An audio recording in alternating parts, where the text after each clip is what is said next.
Assalamualaikum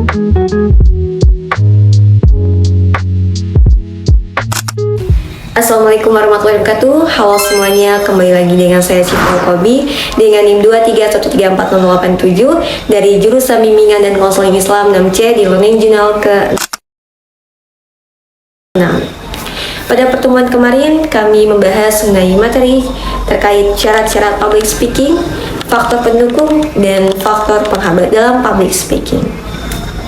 Dan di video pada Learning Journal ke-6 ini, saya ingin mengulas kembali materi tersebut. Yang pertama adalah yang ingin dibahas terkait syarat-syarat public speaking. Ya, dalam melakukan public speaking itu ada beberapa hal penting yang harus kita perhatikan, teman-teman. Yang pertama ada menguasai materi. Ini yang paling utama.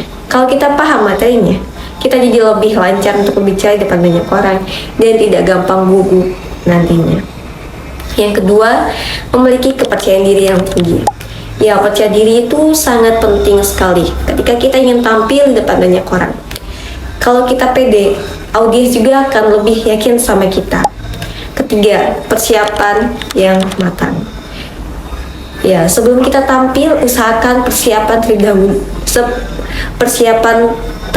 terlebih dahulu seperti latihan, memahami alur, dan membuat catatan. Itu sangat membantu kita ketika ingin tampil di depan banyak orang. Yang keempat, memahami audiens. Kita harus tahu siapa yang kita ajak berbicara nantinya supaya cara penyampaian kita juga bisa menyesuaikan nantinya. Yang kelima yaitu ada kemampuan komunikasi yang baik. Artinya kita bisa menyampaikan pesan dengan jelas, terstruktur, tidak berbelit-belit, dan mudah dipahami oleh audiens. Yang keenam itu ada penguasaan bahasa tubuh. Gestur, ekspresi wajah, dan kontak mata itu penting sekali supaya penyampaian kita jadi lebih hidup dan tidak membosankan. Selanjutnya yaitu ada faktor pendukung public speaking. Ya, ada beberapa hal yang bisa membantu kita menjadi lebih baik dalam public speaking.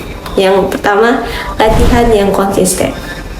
Semakin sering latihan, semakin terbiasa dan percaya diri ketika kita ingin tampil di depan banyak orang. Kedua, penggunaan media pendukung seperti PPT atau PowerPoint atau alat bantu lainnya bisa membuat penjelasan lebih jelas dan menarik. Yang ketiga, lingkungan yang mendukung. Ya, dukungan dari teman atau lingkungan sekitar kita bisa meningkatkan semangat kita dan termotivasi. Dan yang keempat itu ada pengalaman semakin sering tampil. Ya, pengalaman kita akan bertambah dan rasa gugup kita juga akan semakin berkurang. Kelima itu ada penampilan yang rapi dan menarik. Penampilan juga sangat berpengaruh karena bisa meningkatkan kepercayaan diri kita dan kesan pertama kita terhadap audiens. Selanjutnya membahas terkait faktor penghambat public speaking. Selain itu, ada juga hal-hal yang bisa menghambat kita ketika kita ingin berbicara di depan banyak orang. Yang pertama ada faktor biologis atau genetik. Misalnya sifat malu atau mudah gugup yang memang sudah ada dari dalam diri kita. Yang kedua, pengalaman masa lalu yang buruk atau trauma di masa lalu. Pernah gagal atau ditertawakan itu bisa membuat kita jadi takut untuk mencoba lagi atau bisa disebut dengan mental block. Yang ketiga itu mempelajari rasa takut dari orang lain. Ya, terkadang kita jadi ikut takut karena melihat orang lain juga takut tampil. Yang keempat, tidak terbiasa berbicara di depan banyak orang. Kurangnya latihan membuat kita juga merasa canggung dan kurang percaya diri. Yang kelima, tidak menguasai materi. Ini juga bisa membuat kita jadi bingung dan kehilangan arah saat berbicara di depan publik. Keenam, tidak memandang audiens. Ya, menghindari kontak mata bisa juga membuat kita terlihat kurang percaya diri. Yang ketujuh, takut akan kritik. Ya, rasa takut dinilai buruk atau dikritik itu sering jadi penghambat terbesar kita ketika ingin tampil di depan banyak orang.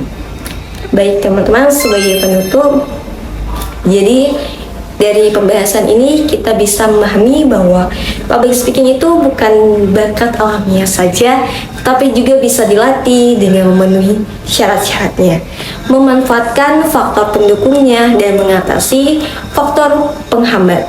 Kita bisa menjadi pembicara yang lebih baik nantinya. Baik, kurang lebihnya mohon maaf. Sampai ketemu di Learning Journal selanjutnya. Wassalamualaikum warahmatullahi wabarakatuh.